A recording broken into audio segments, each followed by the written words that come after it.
This Torah class is brought to you by TorahAnytime.com.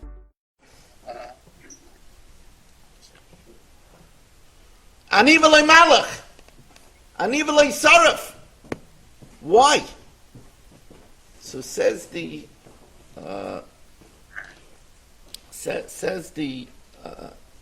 Mefarshim that even a malach couldn't go into Egypt. The environment of Egypt was so hostile that even a malach would have been brought down. Even a malach would have been ruined in that situation. The same way, imagine, this was an atmosphere that it says that even Noach deserved to be destroyed. Here the Torah says he was an ish tzaddik tamim esel v'kimis al Noach, and Noach was only saved because he was matzah chen b'nei Hashem. It was such an environment that the Rabbi Shalom didn't want them to have children in such an environment. So a person has to know that sometimes it's not good for people to have children. We find that sometimes a person having children could be bad for him. That's what happened by Noach. That's why it says you shouldn't be doichik es hashah. You shouldn't push the shah. Sometimes it's not good for a person to have children. And so we find over here that a person, Noach and Nama, could have been sitting through it and saying, why, it's not fair. Rabbi Shalom, what are you doing? It was the biggest chesed that Rabbi Shalom had, that children shouldn't drown, that grandchildren shouldn't drown, that great-grandchildren shouldn't drown. Now, there happens to be, there's a Sefurnai that says something else over here, which is also fascinating. He said, Noach and Nama first had children when they started being Mechiach the generation. The schus of trying to save the generation gave them children. That's a Sefurnai. Sometimes a person says, I'm not in the teichacha business. That's an ugly business. I live and let live. I just want everybody to like me. But sometimes we merit things when we sincerely try to better people. And we say to a person, it has to be with chachma, with great chachma. Otherwise, everybody says, don't be mechiach people if it's not going to be with chachma. But if a person could be zeicha to be mechiach somebody and get them to stop talking during the davening, and get them to speak nicely to their spouse, and get them to listen to Chazaras Hashatz and answer Amen, and get them to give tzedakah. If a person is able to do that, Asei l'chot teivas atzei goifer. So Rashi says, Haba revach v'atzala. Hashem could have done many things. Hashem could have given them passage. It says, many hold there was no Mabel in the Eretz Yisrael. Hashem could have transported them to Eretz Yisrael. It says, there's a Tag Miyonis ben Uziel that says that the night of Yetzias Mitzrayim, we first went al Kanfei Nisharm and we did the Karmen Pesach in Eretz Yisrael. So it's according to that Tag Miyonis ben Uziel, Moshe Rabbeinu did get once into Eretz Yisrael. Famous Targum Yonissim and Uziel. They went al Kanfei Nisharm and they brought the Karmen Pesach in Yerushalayim, then they came back to Mitzrayim. So Hashem could have transported Noach with all the animals to Eretz Yisrael, and they would stay there for the year. He wouldn't have had to been incarcerated in a teva and goineach blood and have to feed all the animals. But no, Hashem didn't do that. He spent 120 years in order that everybody should see him doing the construction job, and they'll ask him, what are you doing? You're going on a cruise? He says, no, Hashem is bringing a flood. He's going to destroy the whole world. Maybe they'll do tshuva. The question is, and it's a very simple question. The question is, why was it that Avram Avinu was matzliach to be mekarev revavos? That's the lashon of the Rambam. Avram Avinu was zeicha to bring tens of thousands of people to the Kanfei Ashkin. Es a nefesh asher asa b'charim, Avram and Sarah. Noach couldn't do one person? I mean, okay, he wasn't Rav Noach Weinberger. Okay, but one person? A complete zero? A complete strikeout? So it's interesting. You know who asked this question? You know who asked this question? The Shefa Chaim. The Friedrich Klose Megerebe, Zech Tzadik Kosh Rachas Kusu Yogan Aleinu. I have the schus to be related to him. My father's brother's son married his daughter. And we would not think this answer from the Klose Megerebe. The man who was so holy that he would trade bread for water, not to drink, but to wash, so he should be able to be Mavisedra. We wouldn't expect this answer from the Shefa Chaim, but listen to the answer that he gives. It's so negeya to our times. It's so pertinent to our times. He says that the reason why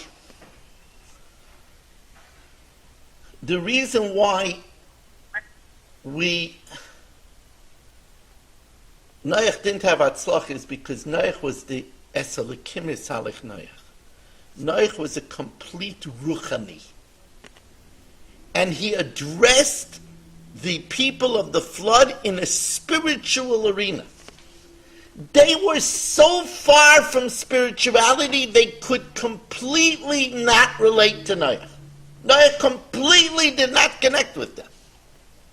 Avram Avinu came with food, he came with drink, he had an Eishel, Achila, Shtila, Lina, he had a door on all four sides, he served tongue with mustard. That the generation understood. It's so like our generation. Our generation understands sushi parties. Our generation understands Glenlivet. Our generation understands, smoked meat. Our generation understands pulled beef pizzas. Our generation understands 6-star hotels with weekends. Our generation understands concerts with a small divrei Torah, very small divrei Torah. Right? That's what our generation understands, but that's the way we have to connect with our generation. We have to connect with our generation with a party and with drink and food and sushi and then you get people to come to a shir. That was Avram Avinu's Hatzlacha. The closing Rebbe said this. So that's why Noach didn't have Hatzlacha. There's another answer they give. It's also very important for all of us. And that answer is that if you want to convince people, you have to really believe in it yourself. And Noach, af Noach miketane amonoi. Mamin ve'enoi mamin. He believed, but he didn't fully believe that the Rabbi Shalom at the end of the day will do it and destroy the world. And if you don't fully believe it, you're not going to convince people.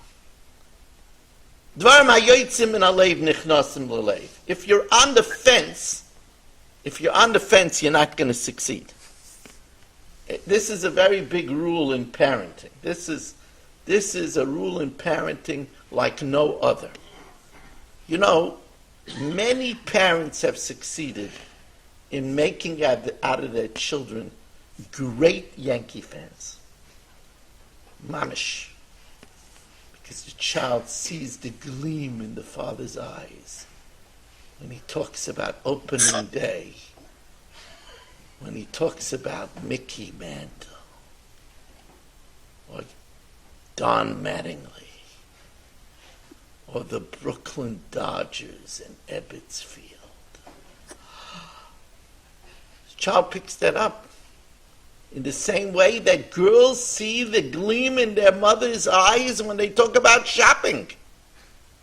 A shopping day will start early. Maybe we'll stop for a manicure and a pedicure. Now this is your side in life. Asher anoichi mitzavcha hayoim al levavecha v'shinantam levanecha. When it's something that's on your heart, you can teach it to your children. It has to be something that a person is passionate about. And if you're going to be passionate that there's going to be a mabul, then you'll succeed. Noach wasn't passionate enough. We have to know that's the way we make an impact on our children. A child sees a father comes to shul, and while he's davening, he's looking around. Child's not impressed with that kind of davening. Davening by him. Child that sees his father into the davening grows up to become a davener. There's a difference.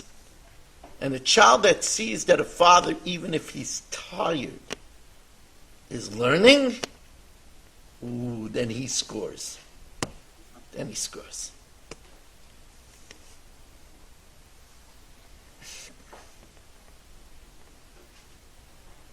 Now, I'm going to talk to you about something else now. Aseh l'chot tevas atzeh goifer. The Ger Rebbe says, Beis Yisrael, the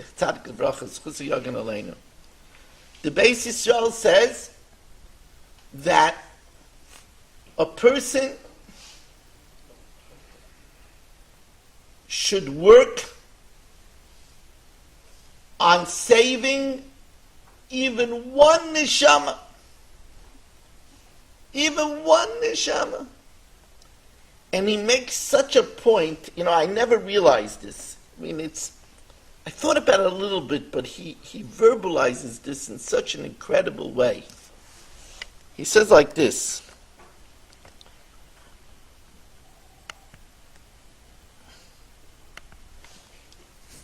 It says, Vayehi Geshem al Aretz. The rain fell on the earth. Rashi says, it says, Vayehi Mabul. So which one was it? Geshem, nice rain, or a flood, destroying rain? So Rashi says initially Hashem let it come down softly. That if they did tshuva, it would be Gishmei Brach. Says the Ger Rebbe, do you hear what's going on over here? 120 years they ignored Noach. They said, if you try to go in the teva, we'll kill you. They were so steadfast in their absolute refusal to recognize anything. Hashem still sent down Gishmei Bracha. Maybe the last minute they might change. And then I'll save them. So first of all, we have to understand that Hashem never dooms a person. 120 years they're steadfast, but if in the last second they would have changed, Hashem would have changed it to Gishmei Bracha. So first of all, it means that we always have a chance to help a person. Even if somebody is a 120-year record, we could still change a person. Secondly, it means a person himself should never give up. Sometimes a person says, what do you mean? You know how I've treated my spouse over the years? Forget it. I'm a lost case. There's no lost cases by the Rabbi Shalom. The biggest raya is the children of Kairach, they were already on the way to hell. They were going down the last second, they just had a thought of tshuva, Hashem put out a ledge, and they were saved. And from them came Shmuel HaNavi. But the last second, afilu cherev chodom meneches al tzavori shel adam al tisyayish min harachamim. We never give up. Yiyush, the Bali Musa is saying, Shalom Midas. Yiyush is, you're not thinking. You're not thinking. We don't give up. That's the Atzas HaYetzer. But more than that, the Ger Rebbe says, don't give up on people. Till the last minute, don't give up on people. Think about it. We all know a Maimon Chazal, but we don't apply it to this. It says, Kol hamatzil nefesh achas mi Yisrael ki'ilu hitzel olam malei. So most of the time we think that's Hatzalah that's called on a code 1. And they use a defibrillator to save somebody's life. They're matzil nefesh achas. That's true, but it says nefesh. If you save a nefesh, you have a child that's off the derech, and you save the child, you're being matzel and oila malay. Now, that's literal over here, because if he would have saved one person, he could have saved the whole world. See how that Maimon Chazal is literal by the flood? Because he had 8, that would have made it 9. With the tziruf of Shechina, he would have saved the whole world. Kalamatzel nefesh achas kilomatzel oila malay. I'll tell you, Rav Zaychik Zatzal, in his Sefer Kol Tzofayach, he says that at the time of the Dubna Magid, in the shul that he was in, there was a beggar. There was a beggar in the shul. And he used to go out begging with his son. And then the person had a heart attack and died. So now you had a beggar's child that's a Yosem. The Dubna Magid took him in the house and cared for him and raised him. You know who that person turned out to be? Reb Shlomo Kluger.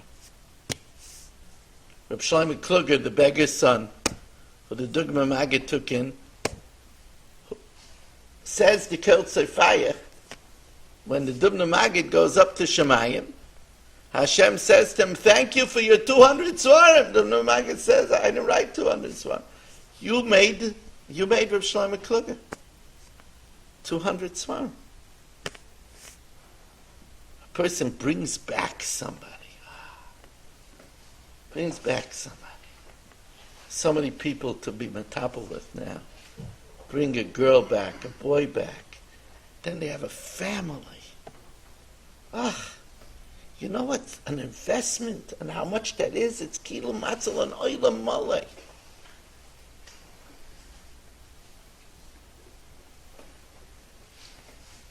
V'yoktan yorad es almoidot v'sholof v'chatzamaves v'syorach. I ask you, what kind of name is Chatzar Moves? Now let me tell you what the meaning of it is. Chazal say Chatzar Moves, it's a Gemara in Brachas. Chatzar Moves is a basic Akvaris. So imagine you're at a bris, and they're Mechabed Ravulshin with Kriyas Hashem, and he says, V'yikara Ishmai B'Yisrael cemetery. I'm sure everybody that was tired would wake up from that. Huh? Some people would fall off their chairs. Cemetery Ben Yaakov Halevi. What kind of a name is Chatzar Moves? There's another pshat in the Gemara that Chatzar Moves is the place where the spirits are with the Malach Duma. Lo Yamesim Hallelujah, V'lo Kol Yordei Duma. That's the Malach of silence, because the Mesim are silent. So either it means a cemetery or the place of the dead. Why would anybody give their child a name cemetery? You know what the Rishonim say? The Rishonim say that Yoktan was a big believer in the fact that a person thinks about all the time the meaning of his name. Because Yoktan did it himself. Yoktan was called Yoktan because of humility, because of katnas. And Rashi says that because Yoktan was humble, he was zeicha to have 13 families. He had 13 children. And so it stands out. 13 children. Why? He was zeicha to it because of the fact that he was humble. And always when he heard his name Yoktan, he thought about that. So he gave his child a name Chatzar Moves in order that the child should constantly think that Olam Hazeh Doima Lepreisner, that this world is like a corridor, and the main thing is the next world. That's the idea. And by the way, this could be an understanding of the first name given by Adam. Cain was given by Chava. But Adam gave a name, and I bet you none of you would consider using that name. Hevel. How do you like that name? Come here, Nothingle. Come here, you cute little Nothingle, you. Who would give it a name Hevel? My vanity. But it's very possible that if a person has a name like Hevel and he realizes that the world is Hevel Havolim, that's a tremendous lesson to go through life. I'm not advocating Hevel. That's why we don't have Hevels. There are other reasons that it was called Hevel. It's a Shma Gorim. A name foretells a destiny. He died in vain, murdered by his brother. Also, it says that because he looked at the fire that came down with the Shekhinah to burn his carbon, and it says, Yerani Adam V'choy, that's a Sefer Hasidim, that's why he died, because he looked at the Havla, he died. But we find this concept that names are given in order for us to think, like the great Rav Yochanan. It's always to remember that the grace of Hashem is why we have what we have. Yochanan, right? That's Eliezer, Elikei Be'ezri. Right? It causes a person to remember Adank De'ebishter. That's also a purpose for names. Vayeir Hashem lirois es ha'ir v'es ha'migdol asher bona b'nei Adam. He went down to see the city and the tower which were built by the people. Rashi says one of the tiniest of the Dor HaFlog, this is a very fascinating, it's such a contemporary Rashi. Rashi says that one of the tiniest on the Dor HaFloga was Anshe Dor HaFloga Kofri Toivahoya. They were ungrateful. Limroid b'mishe shpiam toiva, to rebel against Hashem that did them such a favor, umalte min hamabel, and saved them from the mabel. That's a very Rashi.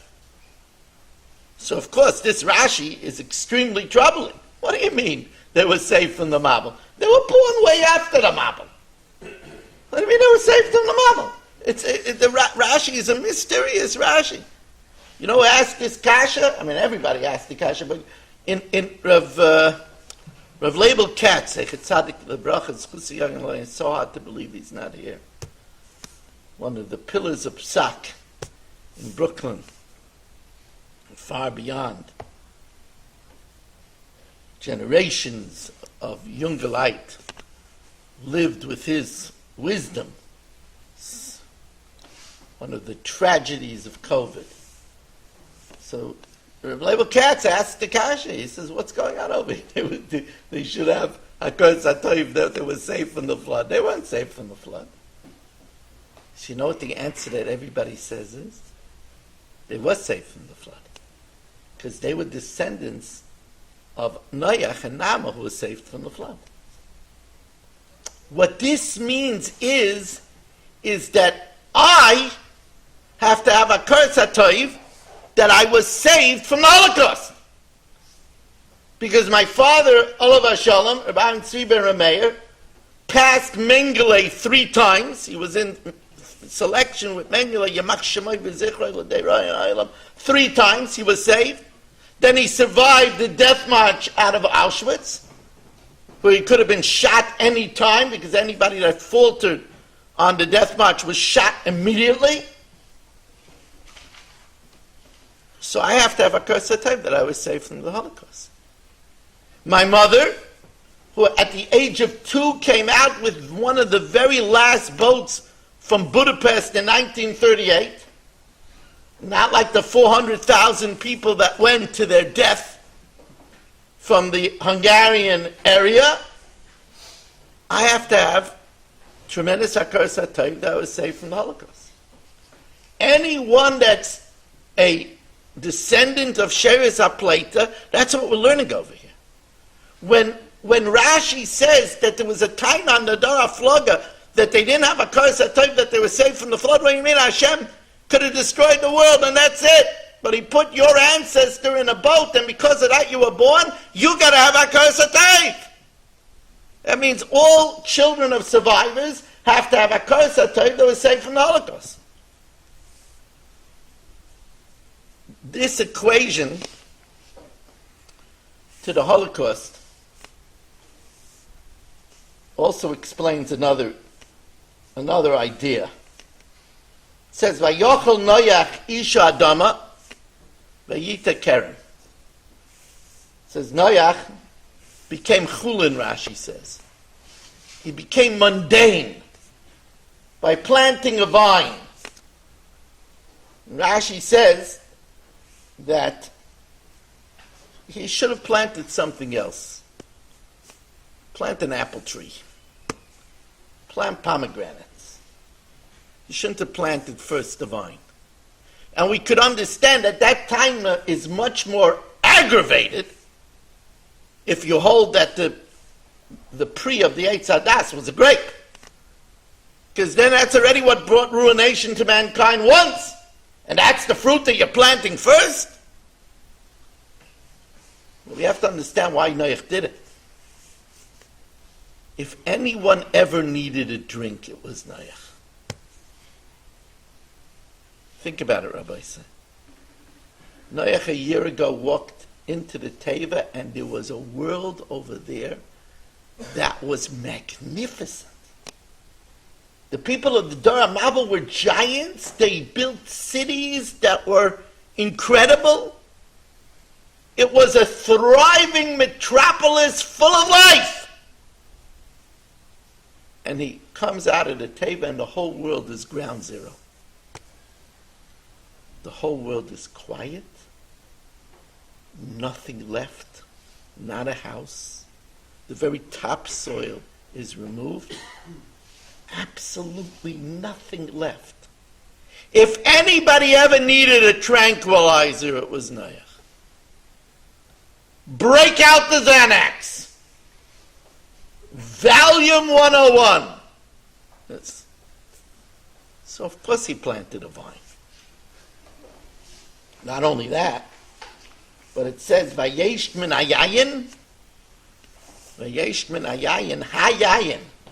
Seder Adoyra says that he saw a tayish, a goat, drinking some wine, and it got shikker, and he was happy, a happy goat. Could be that's why tayish is the same letters as shosi, to drink. And also mateshes, which means yitash, which means to weaken. But the bottom line is Noach planted a vine. There is a Seder Adoris goes on to say that he took grapes and he washed them in the blood of a lion, a monkey, a sheep, and a pig. And then he planted those grapes, and that's what made him so drunk, till, of course, it was a disaster. Either he became sterile, or they did other heinous things to him. It was a disaster. We could understand Noach's situation. He just saw a Holocaust. But we also have to understand that this is a warning in the Torah. From the fact that the Torah shows us that Noach was demoted from an Ish Tzadik Tomim to an Ish Adama. This is the same person that the Torah called an Ish Tzadik Tomim, now he's calling him an Ish Adama. That we have to be careful in a situation with this stress and pressure that we don't abuse things that we shouldn't abuse. That's when people can get themselves in a lot of trouble. And that's why the Torah warns us. Be careful.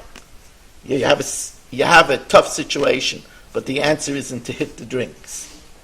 Hitting the drinks, Rabbi said what I've seen from people that became alcoholics.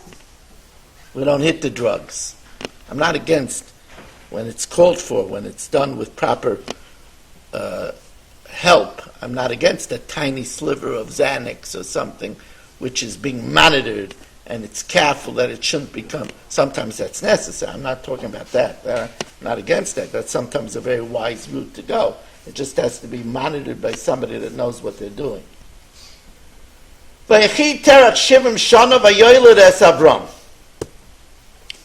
So, in Bava Basra, the Gemara tells us Avram Avinu's mother's name. So, Gemara in Bava Basra, that Tzadik Aleph, it's probably one of the most famous extra credit questions that your daughter comes home and asks you. So, Tati, do you know who Avram Avinu's mother was? So it's a Gemara in Bava Basra of Tzadik Aleph that her name was Amasloi Bas Karnevoi. Now, why do we have to know Avram Avinu's mother's name, Amasloi Bas Karnevoi? Why do we need to know that? Rabbi said we're going to work on seeing if we could shore up the internet over here. Can somebody work on that? Yeah? Yeah, okay. I'm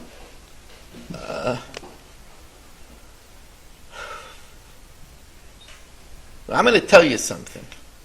Before I tell it to you, I want to give a hekdama. Whoa. I want to give a hekdama. We know that if you don't have kavan in the first bracha of Shemona Esrei, you're not Yaitzi Shemona Esrei. Just, you don't say Shemona Esrei over again because you probably won't have kavan in the second bracha, the second time around either. That's what the Ramah says, and even the Svardim hold like that Ramah. The reason why the first bracha of Shemona Esrei is so important is because we have to enter the palace of Hashem. And you don't get in if you don't say the password. The password is we're children of Avram, Yitzchak, and Yaakov. Elokei Avram, Elokei Yitzchak, Elokei Yaakov. I tell people at least train yourself to have kavanah in Mogen Avram. Baruch atah Hashem, Mogen Avram, the shield of Avram. How do you do that? Always think Kivshan Eish. Oh, Kivshan Eish. Hashem was Hashem saved Avram from the furnace by Nimrod. So, Mogen Avram. Want to get a little fancier? Have in mind that Hashem saved Avram when he went to rescue Lot from the four kings and their mighty armies. The straw turned into spears. The earth turned into arrows. Okay. But it started a lot sooner than that. You see, when Avram Avinu was born, the astrologers, the Stagnine Nimrod, told him a child was just born who's going to war against idolatry and be mavatalit. Kill him! It's the son of Terach. So they went to kill him. And Amasloi, says the Medrash, switched Avram for the child of a Shivcha. So Avram's life was already saved when he was a 1-day-old baby. That's Mogen Avram. Then they hid him for 13 years, and then later he was incarcerated. He was incarcerated for many years, and they bring a raya the Rishonim because it says Asher Hotzeisecha Me'ur Kasdim. It doesn't say Asher Hitzalticha Me'ur Kasdim. I took you out of Ur Kasdim. I took you out of jail. Avram Avinu was being protected, and that's why we know Amasloi Bas Karnevoi. Now, the Ramah Mipanoi, who is well known for Psak, the Ramah Mipano wrote a Sefer Gilgulei Neshamas. In his Sefer Gilgulei Neshamas, he writes that Amasloi Bas Karnevoi came back as a Gilgul to one of the most famous women in the history of mankind. Amasloi Bas Karnevoi came back as a Gilgul of Chana v'Shiva Baneha. She was the Chana that would say to Avram, I'm more than you. That was Avram's mama. And Ramami Panoi says that Terah came back as a Gilgal of Eiv. And that explains the Gemara when the Hashem was talking to the Satan, and the Satan said, "There's no one like Avram," and Hashem says, "Do you know my Eiv?" That turns out to be Avram's tata. Really fascinating, Ramami Panoi. But anyway, Vayishar Ach Noach. You know, what do you mean Ach Noach? So one pshat that they bring down, it's a Mincha Shmuel. Of course, one pshat is that he was late in bringing the food to the lion, and lion bit him. So it's Ach Noach. It was a minimized Noach. Is that fair? Is that fair? He's staying up day and night. He's being so dedicated to the animals. It says certain animals had to eat every hour. Certain animals only ate in the night. Certain animals only ate in the day. He didn't sleep. He had to make certain. He had to figure out what they ate. He had to manufacture their food. The lion bites him. But I want to tell you my pshat. You know, he became a Balmum. So later when it says they offered up the karbanos, he couldn't open the karbanos. Shem offered the karbanos. It's a big chesed to Noach. Because Noach became very close to the animals. When you feed people and care for people for a full year around the clock, you become close to them. It's very hard to kill them. Very hard to look at them and kill them. Now he didn't have to do it. His son did it. There's just an insight into the Vayishar Ach Noach. But of course Rashi says by the way, there's a Mincha Shmuel that says it's brought down in the Oitzer Plois HaTorah, another pshat in Vayishar Ach Noach. And that is there was another Chacham who built the Teva. He saw Noach building a Teva. He said, I'll build a better one. And that Teva drowned. And that's pshat Vayishar Ach Noach. Another person wrote, but of course, how you can make a teva that steers being all sealed up? You can't do it. And if it was open, it capsized. Noach was in a miracle boat. So that's why Yishar Ach Noach. That's Mincha Shmuel. Of course, Rashi says, Goynach v'koyet dam. He was splitting blood and groaning from all that he did from taking care of the animals. It was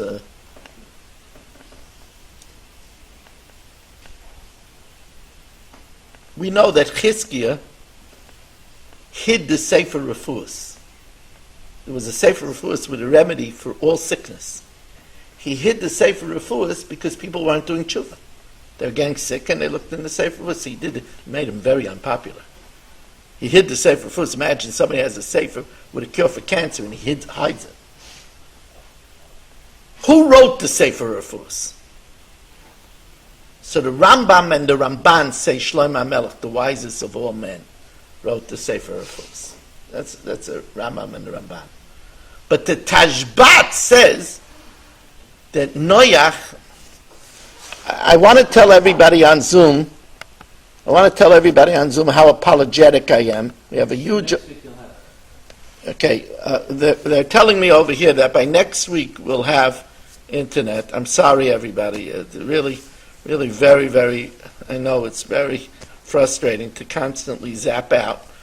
We're going, by the way, Facebook is also constantly zapping out on me.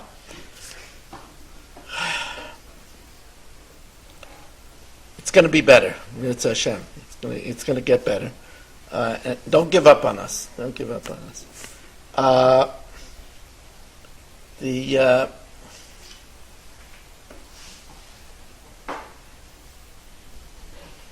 The Tashbat says that in the Teva there was Shadin and Lillian, he demons and she demons, and they harassed Noach and his family. And remember that Teva was the biggest gas chamber in the history of mankind.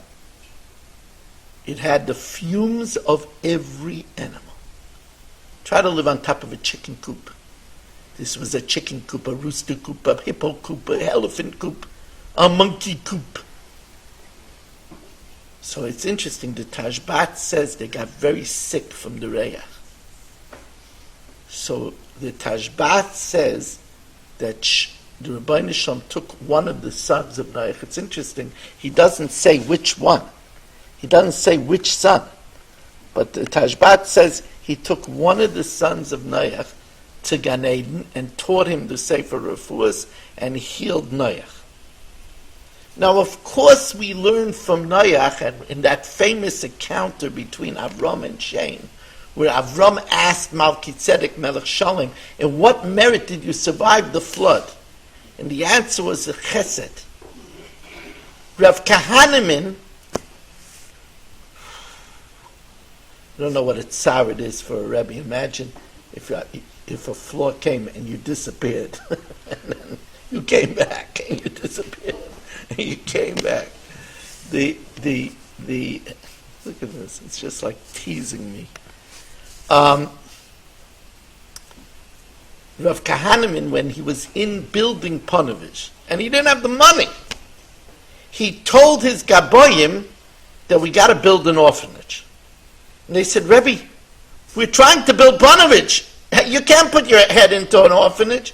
He says, if we build the orphanage, we'll be able to be Matzliach with Torah. Chesed allows Torah to happen.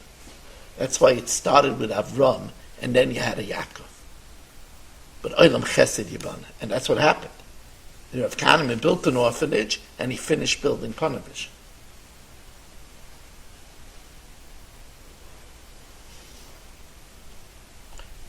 It's late already. I told you I'm really want to finish on time, but I don't want to leave out this last point. And I was busy over here, which hopefully will not happen. It's fast. I'll make it fast. The Zohar says, I know the Zohar because it's a Zohar in Chayk on Noach, and I'm teaching Chayk to Yisrael. The Zohar in the Chok says, they say over the Shef Chaim always used to say, he didn't quote a Zohar, he says, I could say it because it says it in the Chok. So the Zohar says that Noach also was supposed to be destroyed. But he found chen, found favor.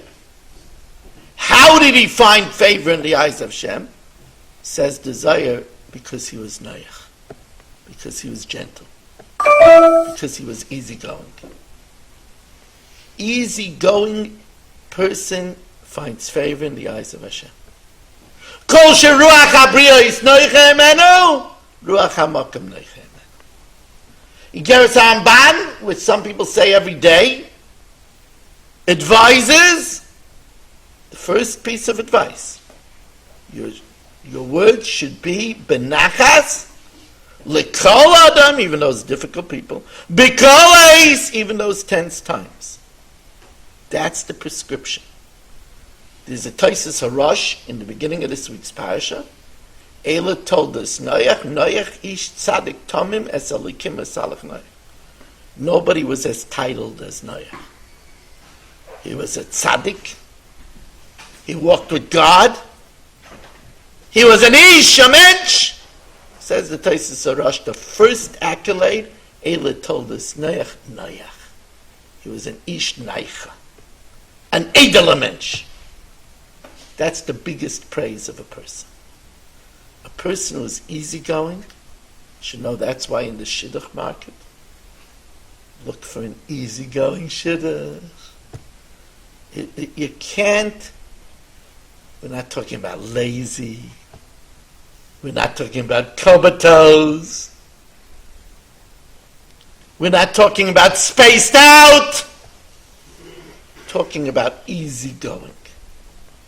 A person that's the Ruach HaBriyas HaNeicha Himenu. Such a person, says the Zohar, the Rabbi Shalom overlooks their flaws. They find chen. A person should work on being easygoing. I can't begin to tell you how much I appreciate that all of you come. And I'm sorry for I love having my Zoom every year. I don't know why this happened this week and it didn't happen last week. I used the same method. I don't know. Could be last week I wasn't on Facebook. Maybe my phone carrying Facebook and the Zoom is not able to handle it. It could be. We're going to next week, Be'ezus Hashem, figure something else out. Thank you, everybody, for joining us, and have a wonderful day.